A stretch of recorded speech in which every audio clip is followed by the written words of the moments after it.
Good evening and welcome to the Tingling Tea, where we spill the tea on the supernatural and the strange, the weird and the wonderful, the creepy and the cryptic, and the phenomenally freaky. With me tonight is, as always, my team from Cliff Dive Productions. First, I'd like to introduce you to Annabelle Chimpton. Annabelle is what we call a skeptic, but she believes and is interested in reasonable people who experience unreasonable things. And you know what? I meant to ask you last week, what the heck does that mean? You know, I think we all have an interpretation of reasonable versus unreasonable, kind of like explainable versus unexplainable. Either way, I'm looking forward to being spooked today. Sounds good. And next we have Mr. August Peterson. So, August grew up in what the August grew up in a haunted house, and his mother and his sister claimed that they saw things in the house and they experienced stuff. But he is into the idea of, the explanation of experiences beyond what science can currently have. You are, I suppose, a skeptic. Am I correct? I am a skeptic, but I do believe that there's something beyond what we understand that we can't currently measure with our the tools that we have that science has given to us. So I'm certainly open to the idea of there being other things out there that we can't explain. Until you're proven wrong. Yeah, until I prove them wrong, and then I'm like, oh, well, that was not haunted. So that's what I say until you're proven wrong if you believe he's such a skeptic. Oh, if I'm proven wrong? Yeah. Sure. I'm open to being proven wrong. I don't have to be right. All right. I heard that. And we want to say hello to Hash. Hash is running this for us with Evo Comics. He's in the background. Ash doesn't like to discuss these kind of topics. They kind of creep him out, but he has to listen anyway. So it's kind of like beautiful torture for him. And I am Les Frye. I am AKA SistaSlaya. If you are a gamer, that's my gaming title. I am not a skeptic. I'm somebody who believes in anything that's unexplained, unimaginable. I am a Christian, so if I believe that there is a God that I don't see, I believe that there are the spirits out there. So let's do a little talking right now. Who is going to decorate their house for Halloween? Anybody this year? I'm definitely going to be decorating my house from Halloween, but I'm not going to be going all out. Only that I just moved in and I don't have all the stuff unpacked, but I did find some things that are projections on the house, so that I'll definitely be doing that. And how about you, Annabelle? Decorating would be a little easier if I was not at the end of a spooky cul-de-sac in an apartment building. Okay. But do you get trick-or-treaters? We do not get any trick-or-treaters back here. However, I will say we are watching Halloween movies, so that's about the extent we're going to get in the apartment for COVID. Me too. I begin Fast and Furious on October 1st. Okay. Did you say Fast and Furious? I begin watching Halloween movies Fast and Furiously on October 1st. The great Halloween movie, Fast and Furious 3. Well, listen. It's very scary. If you are in the audience right now and this kind of content kind of creeps you out, we will ask you, we're going to give you a disclaimer. We ask you to go ahead and just turn us off or turn us down or whatever. And in particular, if you have kids, we ask that you use parental discretion as far as the content that we'll be talking about this evening. So tonight, besides Halloween, which is, of course, all of our favorite holiday and the beginning of our favorite holidays, we're going to be talking about our own hometown hauntings. And that'll give us a little bit of a background on all of us of why we are all so consumed with this kind of stuff and things that we've seen. But I want to just go in and just say, since we are not, I usually do decorate my house for Halloween. I know that last year I had to do it to the last minute because I was working. And by the time I got home, the little kids go out now like earlier than we used to at night. They go out like 4 o'clock, 3 o'clock. So, I mean, what I put up for Halloween was very minimal. I did decorate my front door. I was very proud of what I got for my front door. These are the little cans right there with the little tree lights in it. Yep, I really like that. At least you didn't leave out a bowl that said "take one." That's very nice. Listen, Yeah. I kind of live in the hood, so that bowl with the whole bowl would be gone. Wouldn't be nobody Yeah. would be just taking one candy and the whole bowl would be gone. Yeah, So we all know the take one bowl means dump bowl. So Yes. It's the exactly. first one there gets everything. Yeah. Bowl, including the bowl. Including the bowl, right? And then I put like a little something in my window. It wasn't that much, but it was like, little skeleton with a little tea liner and gave a little effect and Well, everything. that's nice. I'm gonna add, It's kind of like what Martha Stewart would do. yeah, kind of. I think it was like that. And I really like decorating for Halloween, but unfortunately, because we had just moved in, it was kind of hard. So if you could see, there's like a lot of stuff behind that window. We were, a lot of stuff happened last year, so we still had not unpacked. We're still in the midst of unpacking. But that's just simply that. But one of the things that I did get, which I was extremely pleased with, is digital decorations by Atmos FX. Can I just say that they completely made my Halloween? They made my Halloween. Our home is a turn of the century home.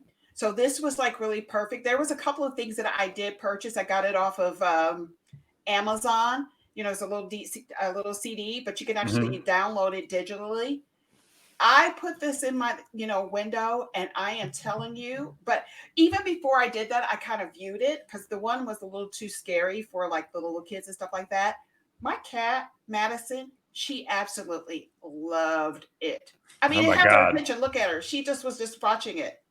The effects Which are was thinking, incredible. yep, amazing. She was fascinated by it. Fascinated by it. I mean, look at her. She's just enjoying it. Now this I don't has think some there's sort of audio. Is there an audio to this as well? Oh, there is, but let's go forward because I don't know if we can actually hear because that's my own person. But this is what it looked like from the window. It actually looked like the witch was in the window of our house, and we had her at the Wow. yeah, highest part of that's the so house. awesome. Yeah, and so she was like I'm totally there buying this. conjuring I'm it. buying this.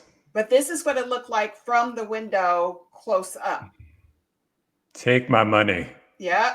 Oh, this is not even half of what the stuff they have. I mean, This their is stuff is just incredible. incredible. Incredible.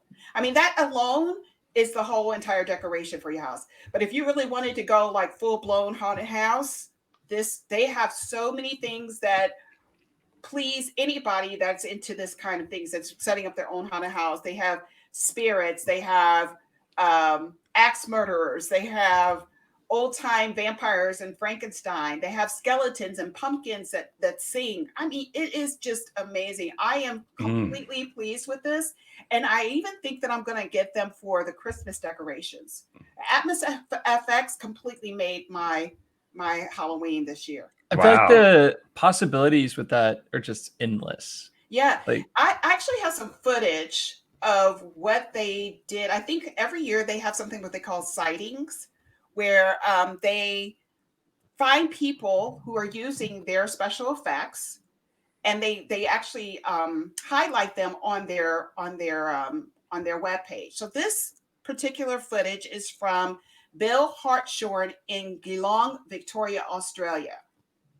And I'm going to show you what he did to his house. Let's see if we can get the audio on this also.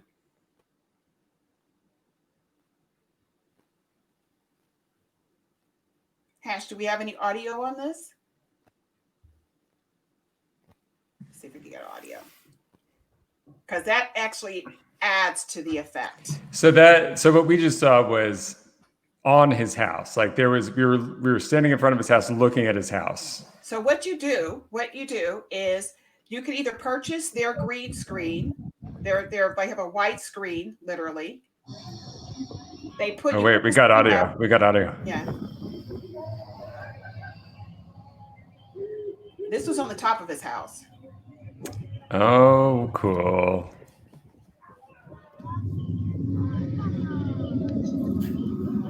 What? wow. Yes. And I have to say that running this, even on my TV, it was creepy to me. with the sound effects and everything. That looks so good. That looks so good. Whoa. Yeah. Oh my God, I love it. Oh wait, she's gonna make an appearance at the front door. This would have scared the heck out of me in such a good way Yeah. when I was a kid. I wouldn't have gone to this house if I was a kid. What? Look at that rock and roll chick at the house. Look at her. Looks like she's underwater. That's not the type of woman you get candy from. Let me tell you. Yeah, it doesn't necessarily. You are the candy. You are the candy. Look at that. What? Amazing. Amazing. Did you see her just go up into the air and disappear? Oh my God. What? So essentially what you do is you can either buy Atmos FX's projector. You have like a screen for digital effects that they give you. You can purchase it. It's like maybe $25.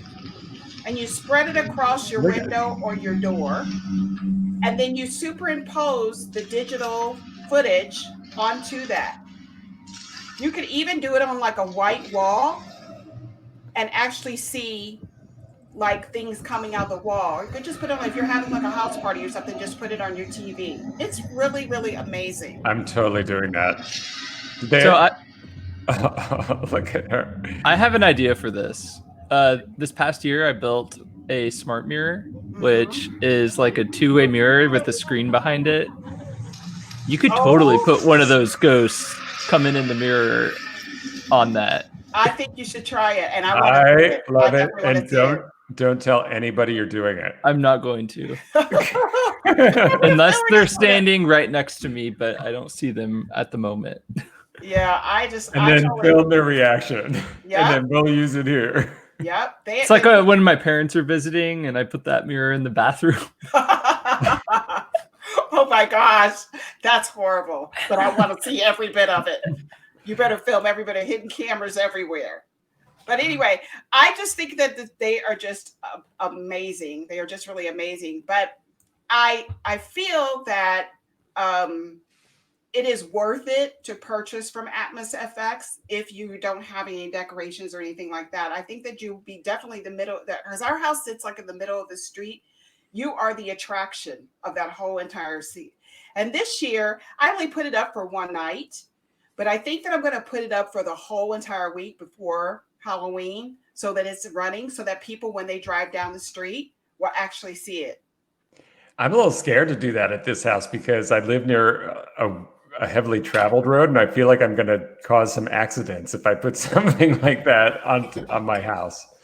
Yeah, that's true. You might have to figure it out. You have to figure it out. You have to do it at a certain time, and it's not too late. But anyway, I wanted to get into something that we are like all very, very interested in, and it's about our hometown. So our hometowns are extremely haunted. We all come from very haunted past and hometowns and stuff. But Annabelle, I wanted to talk about your hometown specifically. So you have lived in Ohio and Texas, am I correct?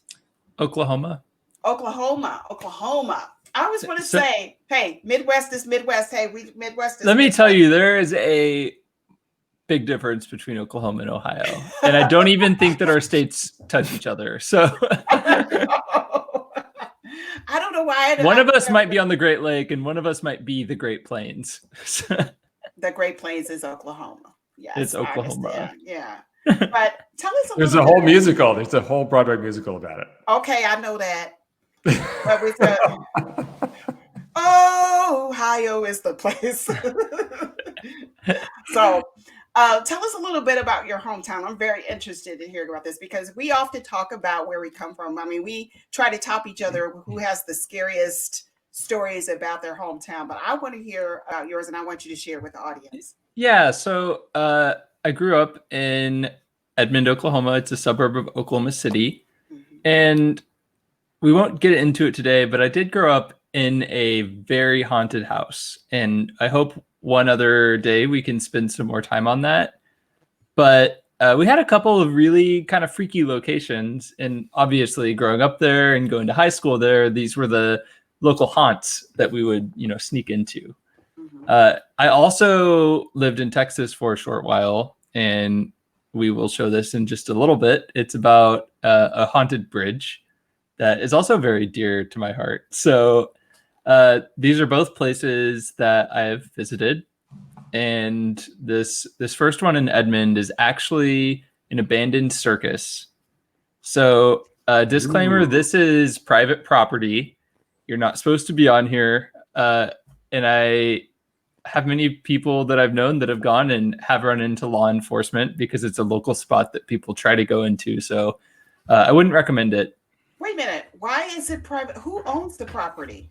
So the people who own the property, what we know of it is that it's owned by the circus that left it. So the circus was named Gandini's Circus, and it ran in like the mid 1900s. Mm-hmm. But this specific one, I guess, had gone bankrupt and people weren't running it anymore, and they abandoned it in the 70s. And Gandini. What a name. Gandini.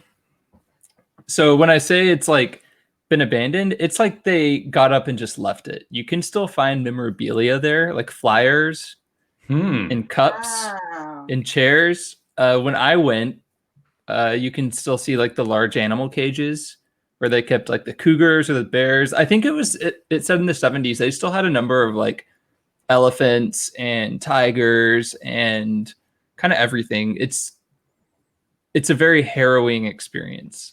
So what makes it haunted? Well, the guess is that no one really knows the true story behind it. Everything I've said is mostly speculation. Okay. And all of the buildings are burnt. But there's no listed official fire, so no one knows if it's arson that's happened since then or if there's just ghosts that still hang around. But you know, it's a circus and it looks very spooky. So you're telling me that the circus still owns this property?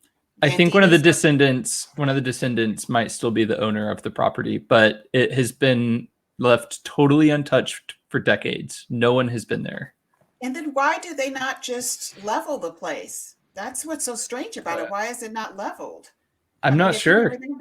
That's kind of weird, right? And in the town, it's between like an Arby's and a neighborhood. You wouldn't even know it was there if you didn't know where to look. Oh, wow. So it's just in a very residential area, and then you walk back and there's this abandoned circus ground. You know what it reminds me of? It reminds me of the movie Something Wicked This Way Comes. I love that movie. Yeah, I love that movie. So good. Yeah. I've never seen that movie. Oh my gosh. You're Excellent missing out, movie. Annabelle. And a Disney film at that. So and I believe it is a Disney film right now. It's scary. It's scary. Yeah. It's a scary movie. Yeah. By the way, is that a railroad?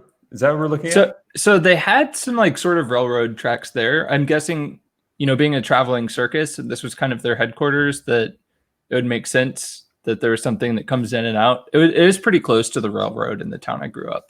Wow. But yeah, that's a really spooky image, and that cage, and like, you know, something was locked in there. And do people attempt to go there at night? Yeah. You would park and attempt to go there at night. But like I said, it is private property, so I don't suggest going there. And it's just very spooky. You know, you're trying to get in there and then you get back there and you find all this burnt, abandoned buildings with like that couch sitting there inside of it and all the walls crumbling, and then these massive animal cages. Like, I think just the thought of walking into one of those cages and then the door like closing shut on you is a pretty oh my gosh, pretty hell no for me. We did take a Ouija board there, so you might find a trend with anything that I found haunted. I have been there with a Ouija board, so we didn't get any responses. You haven't learned your lesson yet? Child, I haven't learned my lesson yet. What? So so we're the Tingling Tea, right? So is this tea tingling, or is this tea just warm, or is this tea? This is a big tingle. I'll tell you the biggest thing I was afraid going there as a high schooler. The biggest thing I was afraid of running into was not a ghost; it was the law enforcement on the way back out. So that's where my rating with it stands. But it is a really fun local haunt. You don't know no better. Because this to me is just like the major creep vibe. I'm just looking at the pictures is creepy to me. It just seems like there's an atmosphere of sadness there. It's definitely an atmosphere of like abandonment for sure. Mm-hmm. Because you like the trailers, it's just like everyone got up and left. Everything is still there. Wow, unbelievable. Wow, this is like season 2 of that tiger show that was so popular on Netflix. That also happened in Oklahoma. Yes. Yes. Hint, hint. But you know, I'm beginning to think people ain't got no sense there sometimes. That's just crazy. No, that's Ohio. They don't have sense. No, yeah, you're thinking of Ohio. I mean, who makes Cleveland? Who builds that city? All right, let's go into your next one. What is the next one? I'm interested. Okay, so this one is hands down my favorite. This is a local trail. Anyone can go here. I know this bridge. In Denton, Texas, which is just north of Dallas. If you go a little to the south of the city and kind of to the north of the lake, I forget the exact name of the lake. We have Old Alton's Bridge, but it's colloquially known there as Goatman's Bridge. Goatman? Goatman's The Goatman. Famous. Anybody who does any paranormal work knows about this particular bridge. So Goatman, here's the story behind it. This one is supposed to be haunted. Goatman was a black man who was a goat farmer, and he lived on the other side of the bridge from where we're looking right now at the farm there. And during the time, I believe, it was the late 1800s, the Ku Klux Klan came and attacked him and lynched him and hung him from the bridge. So, wow, because they did that, he came back as a goat demon, half man, half goat. And there's legends that are like, if you honk your horn 3 times while you're parked down there, you might see him appear on the other side of the bridge to come and get his revenge. Or would I be safe to say that if I went on that bridge, I would not be affected? I don't know. I don't think that's a theory I've ever tested out with anyone I know. I mean, if you want to try, though, he has a thing against the Ku Klux Klan. I think that he may associate with the Ku Klux Klan, and I'm just being real here. I think we need to go test that theory. Yeah, if you want to do it by yourself. So we need you multiple times. I'm very familiar with this bridge, and I've been at this bridge as late as like 4 a.m. And have you ever experienced anything? Oh my goodness! Tell us more. So yes, being a college student at the time, we went there with a Ouija board on Halloween. Of course you did. And we took it in the middle. So, in being college students, you have to keep in mind we weren't entirely sober for this adventure, right? This is the making of a movie. A horror this is like the beginning of everyone's favorite like horror movie, B-level horror movie. So we're sitting in the middle of the bridge, and we pull out the Ouija board, and we just hear this like kind of crawling on the bottom of the bridge, and up from the side. Yep, up from the side comes the Goat Man. And this is actually a photo. This is a photo from that night. I can't believe it. You took this photo? I did not take this photo. My very good friend did and has offered it to us for this podcast. But this was the Goat Man. He crawled out he was hanging underneath the bridge, and you saw it's pretty steep on the sides. Like if you're looking at it from a flatline view. So he was like hanging out down there and crawled above it. Yeah, see, it's a pretty big drop. Amazing. What? And being in the state that we were, you 100% gotta believe we thought that was Goat Man. Looking at it now, amazing. Looks like you're just a rather buff guy in a goat mask. Disrupted some homeless man's dinner. What? He looks Oh more like my a God. koala to me than a goat. Is that a goat? It's a blurry photo, okay? It's a paranormal photo. We're not going to give it in Oh, it's high a paranormal resolution. photo. Okay. Yeah. All right. So it does have to be a little Has out to of be a focus. little blurry Yeah, to it'll have to keep be the a little blurry. possibilities open. Like maybe that white thing is an orb or something. Yeah. Like I think this guy might be those TikTok ghosts that we were talking about. I don't know. Oh. He looks pretty real to me. And he does not look like a black man. Well, that's because you couldn't see the TikTok ghost's body. You know, you just saw their head. Well, I don't know what he has on his head, but the thing is that is freaking hilarious that he was waiting for y'all to do something like this so he could show himself. And so I bet that it's worth saying terrified that him. none of us knew him. This wasn't a prank someone was pulling. This guy was just hanging out there by I himself on love Halloween. it. That is the Right. coolest thing Yeah, ever. because he knew that some kids were going to probably show up there and try to put a Ouija Of board course, out. because he's watched like a million horror movies where exactly the same thing happens. This is hilarious. Kudos to him. And Annabelle, what was the race of the people that were drunk on that bridge that night? I'm pretty sure we were all white. So That's right, because then your black friends will go with you. That's right. We were prime bait, is what I'm saying. It's prime. It's prime. We You're were all like drunk the hot college dog kids. on the hook for sure. And we all know that if your black friend was with him, they'd be the first one to die. So no. I mean, it's just formulaic like that. The goat man was like, "Come on, give me something hard." Oh gosh, that is unbelievable. I love it. It's a really fun place. If you're ever in North Texas, I recommend going for the visit. And it's got a beautiful trail around it too. So it's like it's spooky, but then it has a fun trail. And it's open at all hours of the night. So we've been there and we've even ran into law enforcement late at night. And you know, they didn't kick us out. They were just down there like kind of patrolling.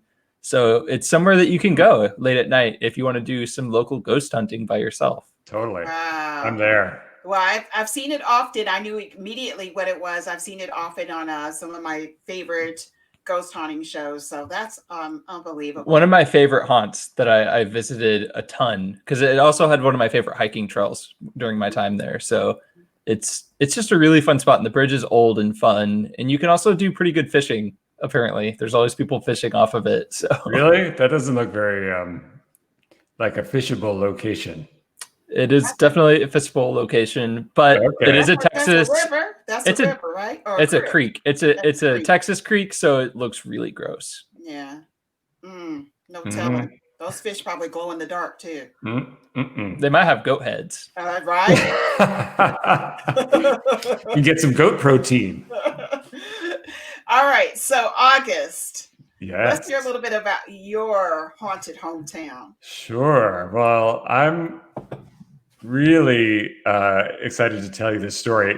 It actually was a prominent thing when I grew up in the 80s in Connecticut. So first, another word of warning. It's about a town called Dudleytown, and it's private property, and it's under a lot of surveillance. So trespassers are often caught and charged to the full extent of the law. So we don't recommend that you go to Dudleytown without specific permission from the owners.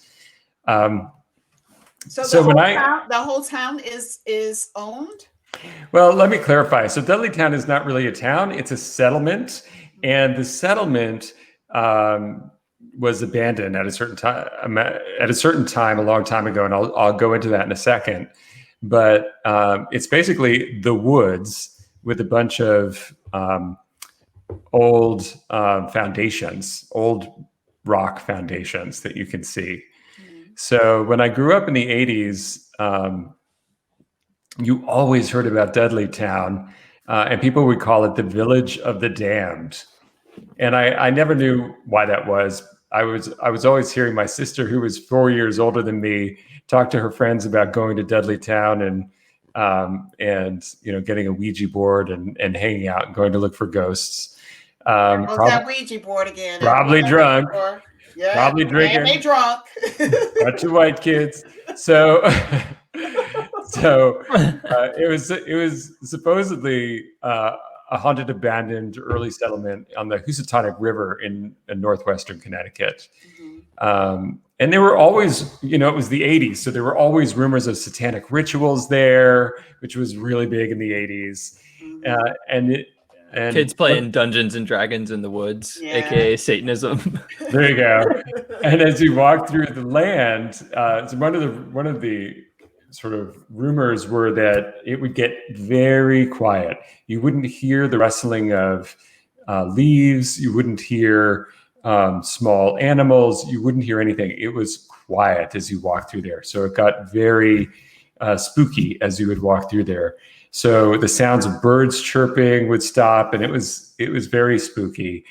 There were lots of discussions about what people saw, and I'll talk about that. I'll actually, here is the legend of Dudleytown.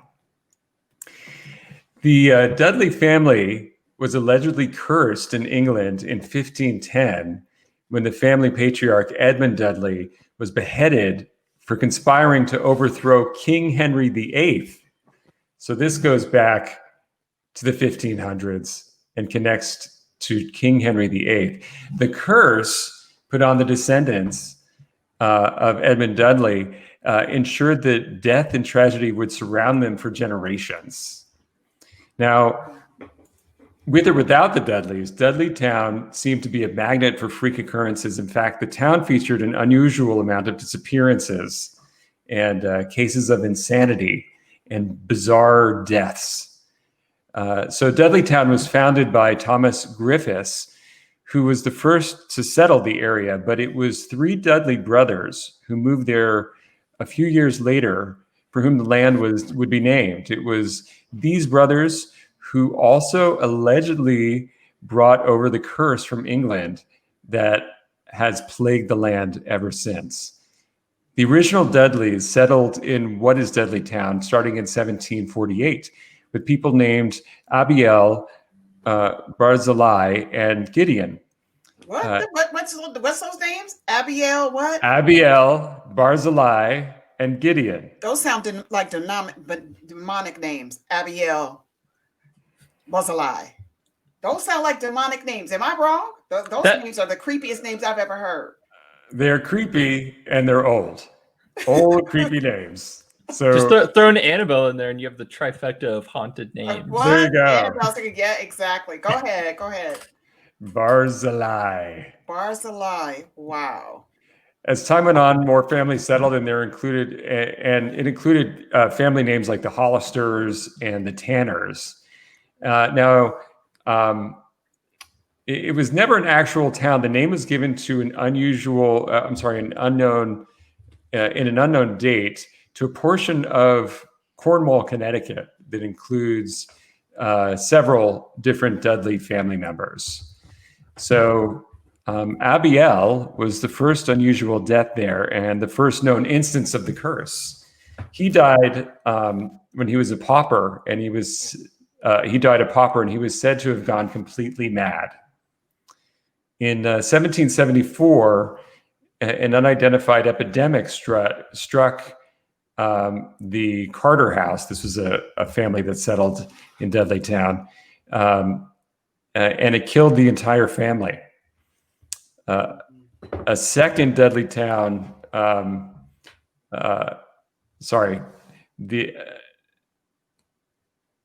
So the father, distraught from the loss, moved to Beaverton, New York, where Indians took the life of Nathaniel, his wife, and their infant by tomahawk. Now, the Carters' other 3 children were kidnapped to Canada, where 2 daughters were ransomed. So talk about crazy. Think of a very small geographic area. And so many tragic things happening to the people that are in that geographic area. Exactly. In 1792, Gershon Hollister, who lived there, was murdered by someone named William Tanner. In the home of William Tanner by an unknown assailant. And according to legend, Tanner started talking about wild animals and demons that went, and then he went totally insane. So there was a person that was murdered in the house, in this person's house, and then the person that owned the house started talking about wild animals and demons, and then went insane.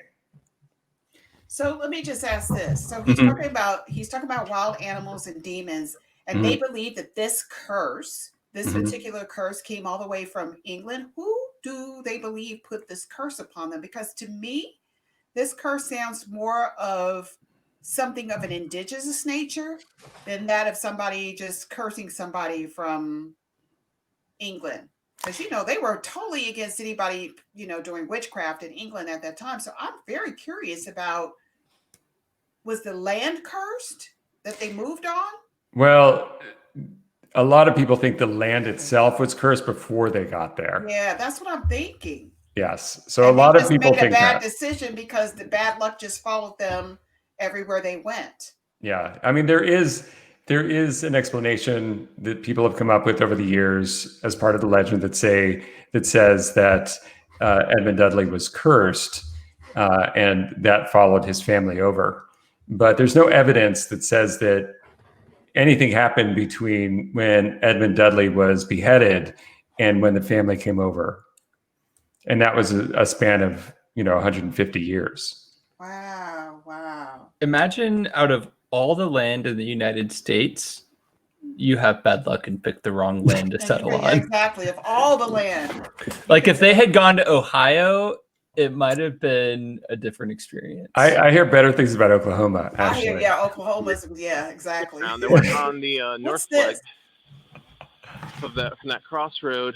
Just found one area and a bunch of the stone walls were interesting. They kept having openings as if it like for a So driveway. this is a video Leave the road on the other side of this. of someone that There's snuck into this private property and foundation, and see over there, I presume, is the entrance. took a video of it. How cool is that?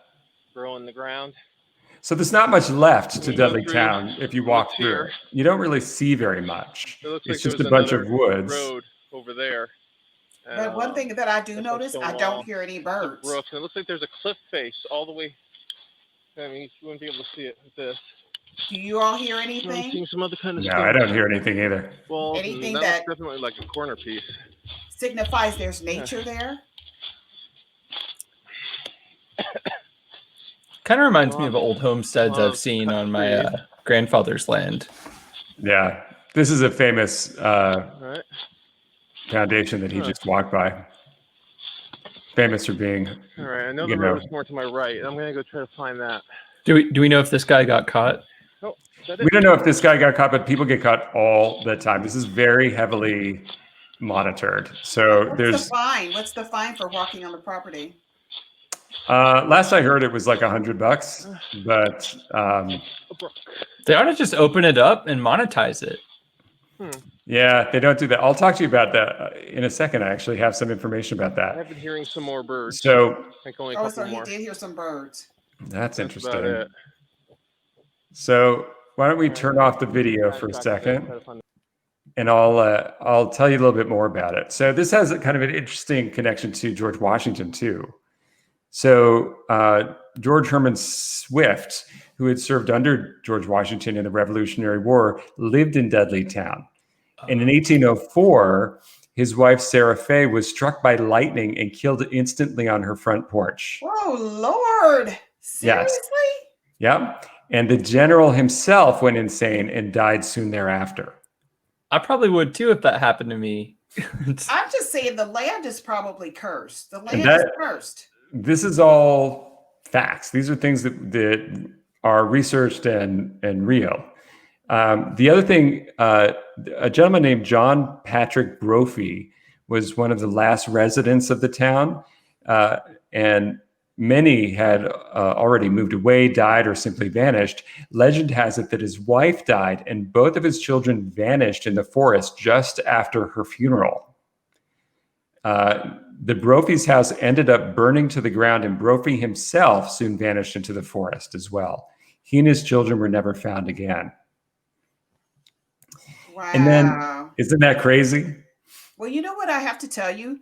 Yeah. that I've often heard that where there has been sightings of UFOs, that there are you don't hear nature in those areas, that there are vanishings, there's a lapse in time and dimensions. There are open dimensions. So maybe this is the case of Dudleytown. Maybe it is a portal of some sort. I was just about to say this might be the spot where the aliens hang out. Yeah. I'm thinking that this is lightning striking someone on a porch, On a alien porch. technology. Yeah. What? Children disappearing in the woods, alien technology. Yeah. Yes. Definitely. Well, it was a town until 1920 when it was completely deserted, and then the forest just reclaimed it. So it's very interesting to look back and learn about this history. Right now, the whole area, the forest and everything, is owned by something called Dark Entry Forest, I think, Incorporated. I mean, if you could find a spookier name, I don't know. Yeah, I was about to say that sounds like the type of company that aliens would own. What is it? So it's actually a land trust. So it's intended to keep the naturalness of the area in perpetuity, and it is. And who owns this company? So there are approximately 50 shareholders of the company, and about 20 surrounding houses of the area are shareholders in Dark Entry Forest, so that no one has access to it, and it can be kept as a private location. Interestingly enough, in 1993, Ed and Lorraine Warren led an investigation into Dudleytown, and they actually, from what I can tell, they started to do the investigation with a film crew, and as soon as they showed up, the film equipment started to not work after they started to record. So they had to abandon the investigation and that particular investigation. And actually, there's a quote from Ed Warren saying about Dudleytown, saying the Dudleys had an ancestor in England who was a judge and condemned many people to death for witchcraft. Oh, there you go. And then he says the curse in Dudleytown started after the village became a thriving town. People went mad and reported seeing monstrosities in the forest, things that were unnatural. And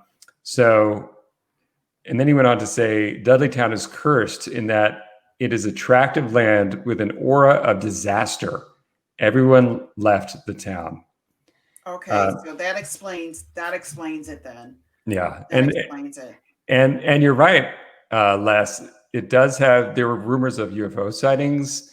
Some of the black masses that we actually have video of a couple black masses, loud scraping noises that were unexplained, flying balls of light. Yeah. All of that has been reported there. This is all examples of a rip in dimension.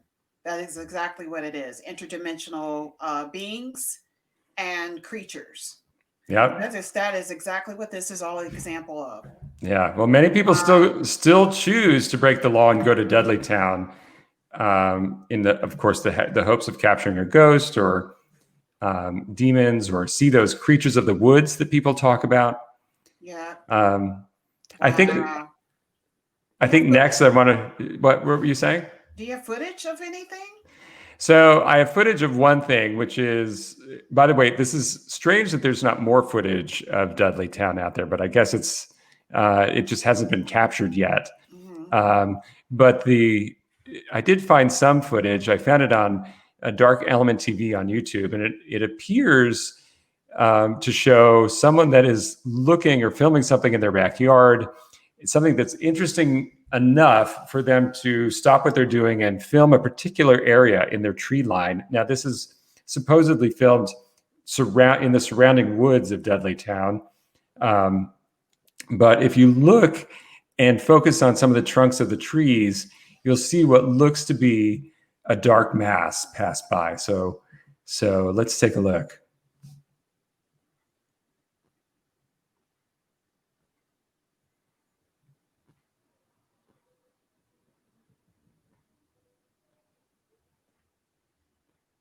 Are we okay? Is there any sound? No, there's no sound. Well, there is sound, but we might have passed it. It's at let me think. It's right beyond a minute 30 is when there's look at that sort of big trunk that is just beyond the light section of the. Okay, let's look at that again. So it's just beyond 1 minute 30 seconds on the video.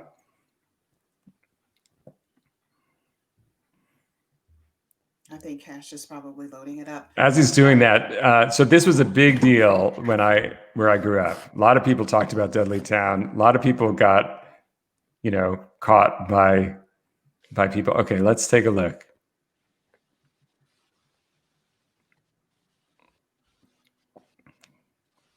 So minute 16. And look at that trunk that's on the left there.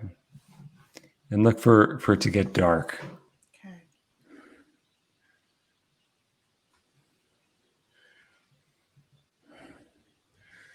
Oh, it completely disappeared. No. Oh, I see. I saw that. Right there. Oh, no. No way. Yeah, I'm with YouTube guy. That. Yes. So who do we got to ask to get into Dudley Town? So you have to get permission from Dark Entry Forest.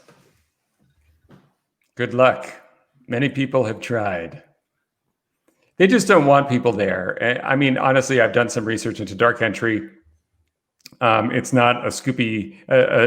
Listen to me. It's not a scary organization. It's not. It's just a bunch of people that don't believe in the legend, and they just want to protect the land around their homes. Why would they give it that name? It was actually given the name. It's very interesting. It was so that land was actually purchased by a doctor as a. I have his name right here, as a sort of a weekend getaway. His name was Dr. William Clark, and he bought it in 1924. I'm sorry, he bought it in 1920, and then he brought up his friends to the area. So he brought up nurses and other doctors to go to that area, and he actually ended up settling in the area right in that section, and they formed Dark Entry in 1924, December 24th, Christmas Eve. And they were all witches and warlocks. 1924. That, when they filmed it. Why would you call it that? I mean, let's look at it. Let's look at it from this perspective. You are doctors and nurses.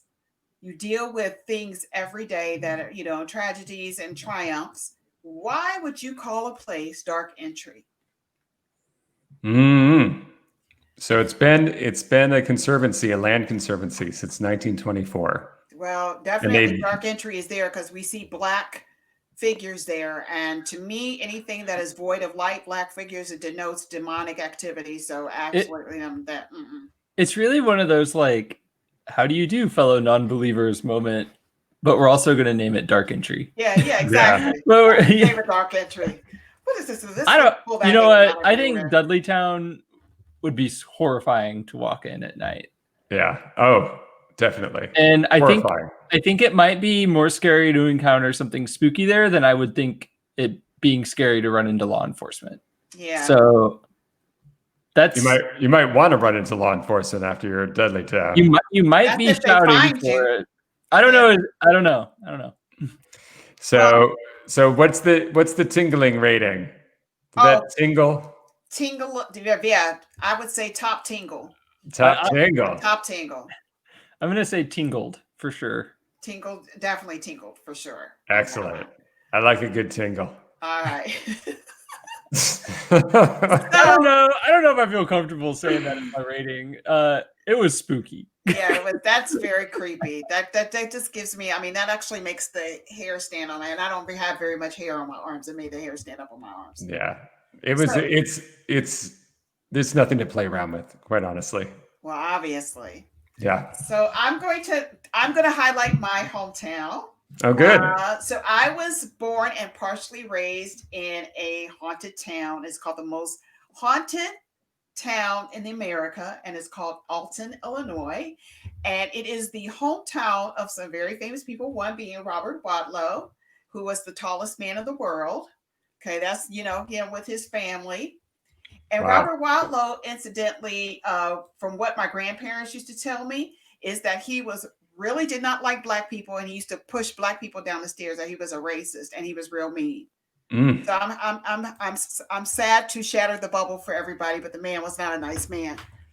But anyway, He was a very tall man, though. But he is a very tall man, and he obviously, he used that tallness to antagonize people, innocent people. But yes, he's a very tall man. But I don't think that there has been anybody to match his height. Maybe a guy in China, but this is the exhibit they have for him at Ripley's, believe it or not. I've been there, and I actually, stood by it and everything, told my family, look where I am next to Robert Wadlow. Yeah. How And tall they're does like that say? racist. I think that he had to be like 7'11", he had to be up there. Wait. He looks taller than that. Can you all find out when he was? Because I can't. Robert Wadlow was how tall? Yeah, there you go. There we go. So 270 inches. 270 inches equates to. Oh, wait. Math is not my strong suit. Mine either. 7'8". 7'8". Wow. All right, Hash. Coming with that. All right, Hash. Giving that info on the side. That's right. I thought he was 7'11", but 7'8" is good. 7'8". I don't think there has been anybody to match his height. My That God. is tall. Yeah. But he's not only the other, we had a couple other famous people that were there. One was Elijah P. Lovejoy, the great abolitionist who was murdered by an angry mob and hung in the streets of Alton, Illinois. And his printing press, that was an abolitionist paper, was thrown into the Mississippi River. And just a little history here. My great-great-grandfather was an engineer, and he actually found the printing press yoke. Wow. Elijah P. Lovejoy's printing press. It was at the Alton Telegraph for a long time as an exhibit, but I believe now that it's at Hearst in New York City, who brought the Alton Telegraph. That's amazing. Yeah. Amazing A lot of history there. A lot of very interesting history there. The next person that you might know that is from Alton. Oh, wait a minute. He corrected us. Robert Wadlow was 8'11", by the way. Hash just told us 8 feet 11 inches. That's more than a foot. What we were all already amazed by. Completely off on that one, but thank you, Hash. This is James Earl Ray. Does anybody know what James Earl Ray is famous for? Sadly. Okay. Nope. I actually, the name is familiar, but I don't know off the top of my head. James Earl Ray murdered Martin Luther King Jr. And he's from my hometown. Yeah. Sad to say. You have a lot of racial things from your hometown. Oh, absolutely. That's what I was just thinking. A lot of stuff. Hey, that's the Midwest for you. Okay, so let's go on. The next person is the coolest man that ever lived, Mr. The Bertha Cool. Miles Davis was born in my hometown. He is so cool. He was definitely the coolest dude. Definitely the most haunted. Right? The epitome of cool. The man was so cool. No one would dare haunt Miles Davis. No. But I love me some Miles Davis. I have one of my favorite 80s pictures of him. Show that one. That's my favorite. Hash with his 80s suit on. Oh, that's the Miles Davis I remember. Look at that skin. Wow.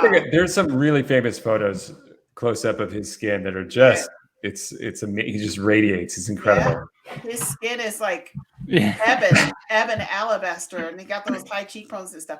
Incidentally, Miles's father was a doctor in Alton, Dr. Davis, and mostly, Alton was kind of segregated. Sometimes Dr. Davis treated a lot of the black people in Alton, Illinois, back in the day.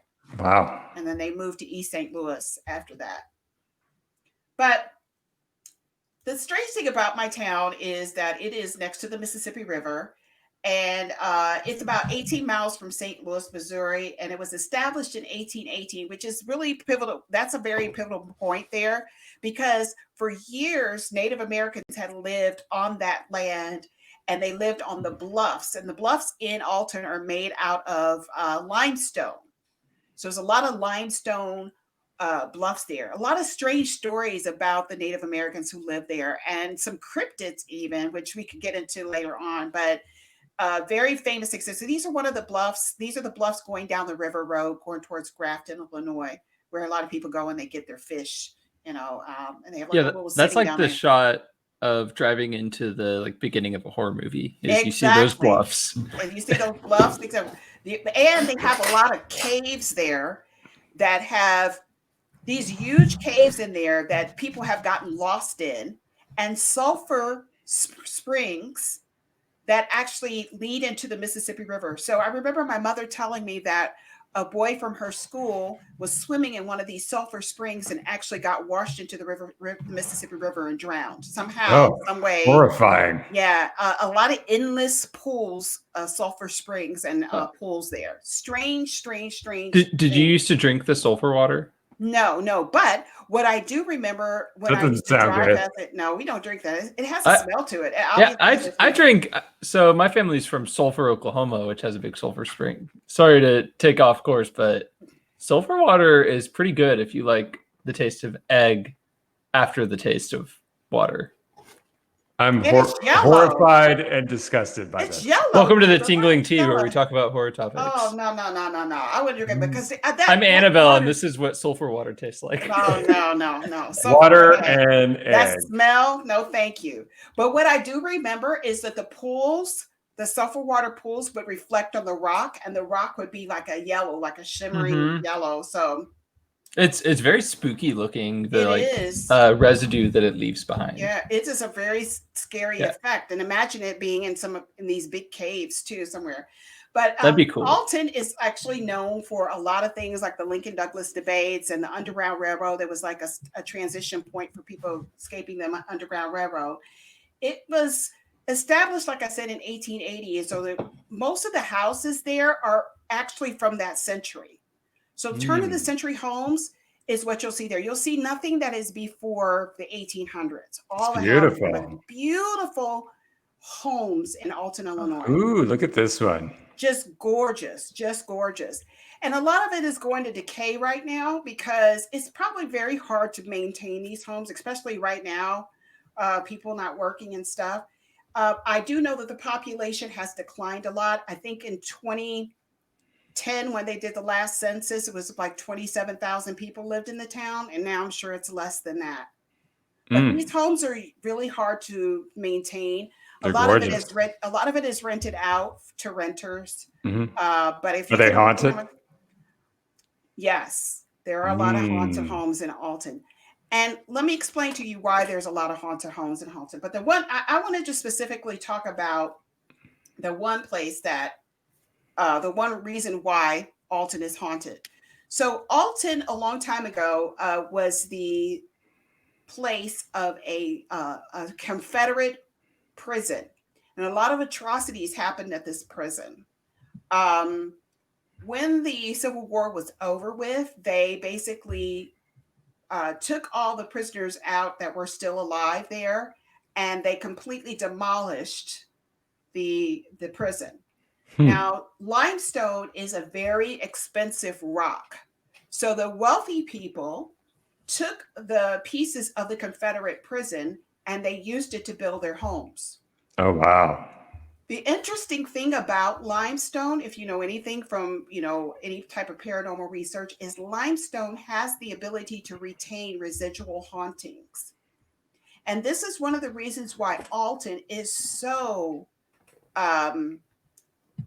haunted and why it is so infested with hauntings. The main house that most people know about, anybody who's done any paranormal research, is the McPike Mansion. And this is the McPike Mansion right here. Now, somebody purchased the McPike Mansion not too long ago, so they're really actually doing a restoration on it, and they're going to open it up as a bed and breakfast. But mostly what they do right now is they have ghost tours of the McPike Mansion. And that's probably one of the reasons how they've been able to fund the restoration of the house. It does look spooky from the yes. outside. So the history is that the house was built by, let me just get his name real quick. I know his name is Mr. McPike, but Henry Guest McPike in 1869, I guess. And it was built on the highest point of Alton, Illinois, which is called Lookout Point. All right. And they named the estate actually Mount Lookout for a little bit. Now, nobody really knows why it's so haunted. They say that his wife, Eleanor, lost 2 children while she was in the house, and they're actually buried in the back, like in a crypt and everything. But people really don't know why it is so haunted. But I'm assuming that one of the reasons why it's haunted is it's probably have some kind of limestone factor in it. And of course, there have been, through years, somebody has possibly died there. But I'm more apt to think that because Native Americans and indigenous people lived on that area, highest points of mountains peaks are usually considered sacred land, especially if it's overlooking the water. And I'm assuming that their ancestors may have been buried in these areas. And you know that when people come in and they take over a land or they possess a land, they don't regard those kind of things. So I believe that this is probably why this house is so extremely haunted. It is literally, my town is literally something out of a Stephen King novel, and I'm not kidding you. Wow. There's more to just that the McPike Mansion that's haunted. But what McPike Mansion does have, though, is they have something called an intelligent mist that's in the cellar of the house. This mist actually moves on its own against the wind. It moves and goes wherever it wants to go. And they have featured it. They recently just featured it on Ghost Adventures, which is, of course, one of my, a lot of people might feel that it's a little sensationalized, but they actually had some issue there. And I think I might have some footage from their Facebook page, just a little snippet of what happened to them when they went into the McPike Mansion to watch it. We are inside one of the most haunted towns in all of America, Alton, Illinois. We are starting out with one of the most haunted homes in America, the McPike Mansion. McPike Mansion has seen countless deaths. When you walk into this building, everybody that's with you will feel chaos. That is what myself and every single member of my crew experienced yesterday. There's no place to go. There's no place to go. Oh my God. What the was that, dude? You want to experience pure fear. McPike Mansion.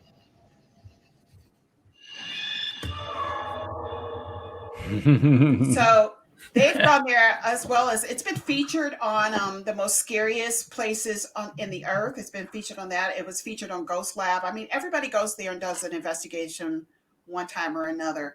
Yeah. I actually took a friend there one night while they were having a tour, and I just wanted to take a snapshot of it on my phone. And it was a very clear, crisp night. It was in the fall, beginning of fall and everything. While they're having tours, they don't want you to take pictures of the house. But I ran out and took a picture of the house. You all would not believe what happened. I actually saw a fog in my picture. There was a fog in my picture. So that does not look like a fog, by the way. This actually is not my picture, but this is what was in my picture. It was in my picture. And unfortunately, I had got a new phone, so it did not transition with me. Google Photos was not around when I took this picture, so I lost my photo. But what I captured was something similar to this. Wow. If you want to look at it, Hash, kind of point out the top of the top of the area of theirs. So that actually looks like an orb. That's a huge orb right there. And if you go to the right, that actually looks like a humanoid figure sitting up there with an arm and a leg. I mean, it's just crazy. Look at this. Look at this. It looks like faces are in this mist. And not just one face, several faces are there. Yeah, that ain't fog. No, it definitely is not fog. I don't think that it would be, as cumulus as that if it were just a fog. Yeah, fog doesn't sit like that. That's No. something else for sure. Yeah, that's definitely No. something else. Really, really, really. Oh, interesting. Yeah, very intricate. And it's very thick in some areas, as if it's formulating something. Well, somebody actually captured photos of the house itself, Ooh, what? and then they zoomed in, and let's take a look at what they saw in the house. That is freaking scary. Mm-hmm. Look at that. Now, there's been some, there's been talk that this was actually superimposed there, but I don't think that this was superimposed. I think that this is what they saw. The fog is actually what we're seeing when we see that. And it might be, I don't know. I don't think that our eyes are tricking us, or is this pareidolia, or whatever they call it, but I definitely see faces. I see like in that one window, like 5 faces. Yeah. And one of them looks extremely demonic. That's crazy. There's the right above the demonic head, it looks like a baby's face, and it looks like the baby is in pain or something. Horrifying. Yeah. Very, very, very, very creepy. Look at that. That looks like an old general. Looks like Colonel Sanders in a way. Seriously. Come in if you want some chicken. Yeah, really? If you are a chicken, come in. Wow. That was really crazy. So one of the investigations actually did capture an EVP, and we're going to play that EVP for you when they went in there and did an investigation. This picture, this was, I'm not sure who actually captured this picture, this EVP, but it was one of those investigations. So whoever you are, maybe tag your name into this so we know that this is your EVP, but they captured this EVP. Let's take a listen to it.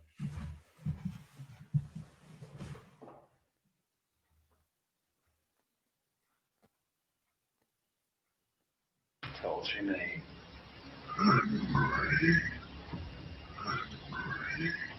Tell us your name.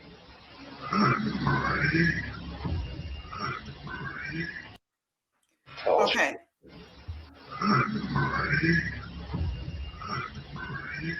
So apparently they asked the entity to say his name, and he said his name was Henry. Oh, is that what he said? I was trying to figure it out. Henry. So Henry McPike. I have to beg to differ on this, because that doesn't sound like a humanoid voice to me. It sounds like a demonic voice. And we all know that the demonic, is good at portraying something that it isn't. I mean, I don't know if you all know, but I know that. So it just seems to me that this entity has captured all those souls in that house.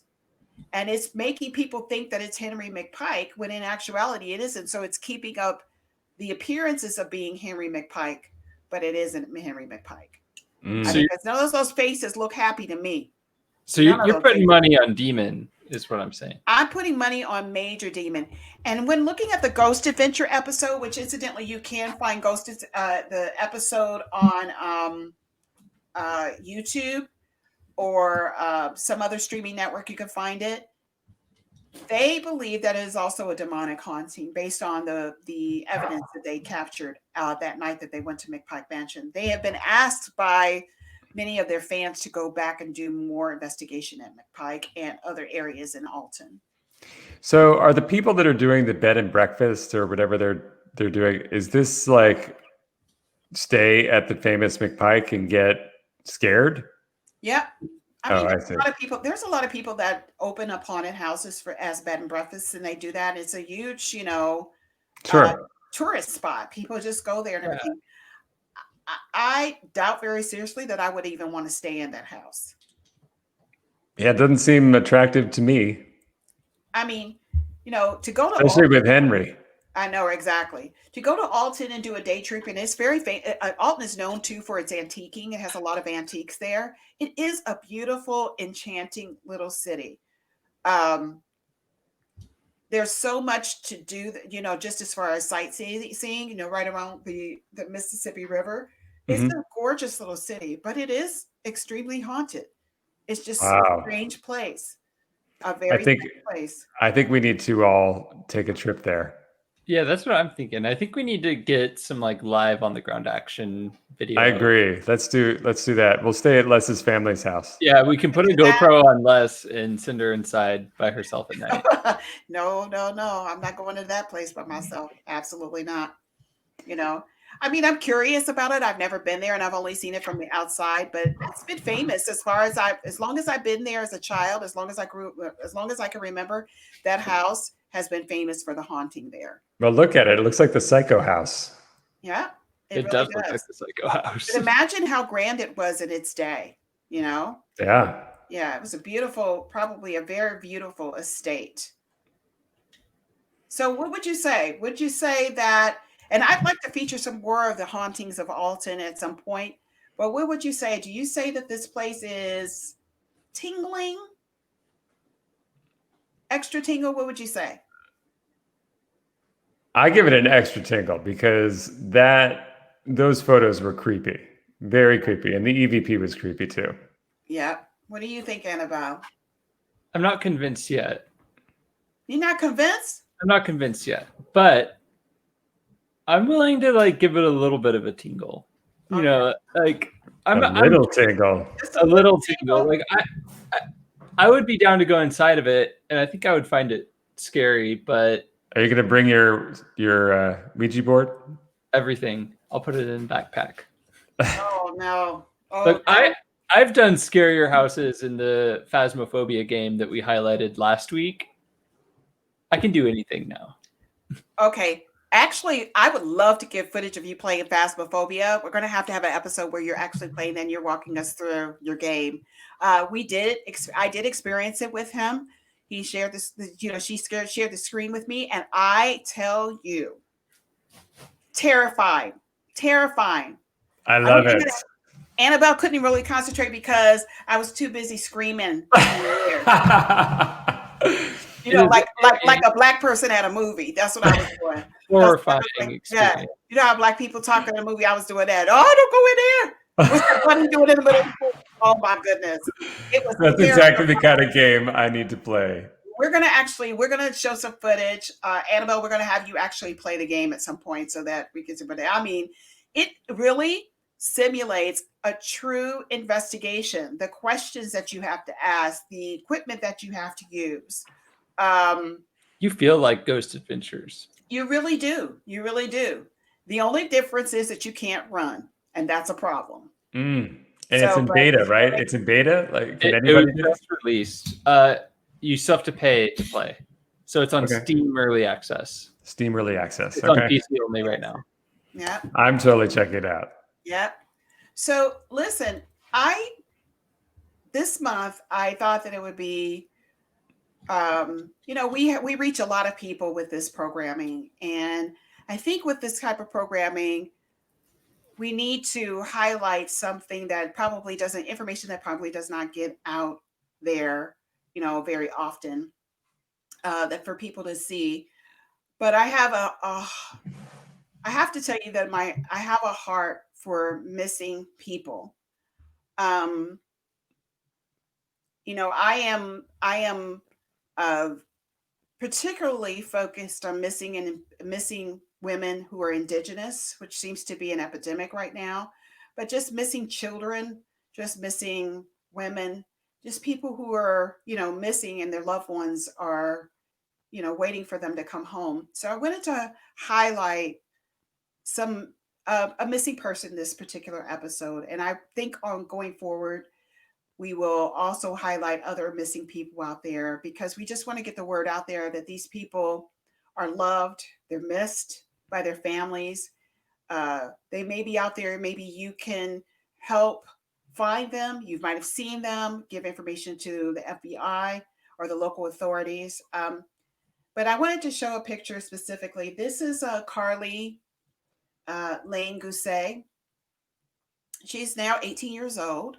She's from Sacramento, California, and she was last seen on the morning of October the 13th in 2018 when she was walking east of Highway 6 and south of Sierra View in Mono County, Sacramento, California. She has dark blonde hair and blue eyes. And if you've seen Katie, if you know about her whereabouts, please contact the Sacramento FBI at 916-746-7000 or the FBI, the National FBI, or the American Consulate of the country if she is in a different country. We pray for all of those who are missing someone tonight. So we hope that maybe you can help solve this case, Carly Lane Gousset. We'll see you next Friday. Please like and subscribe, comment, and we'll see you next Friday.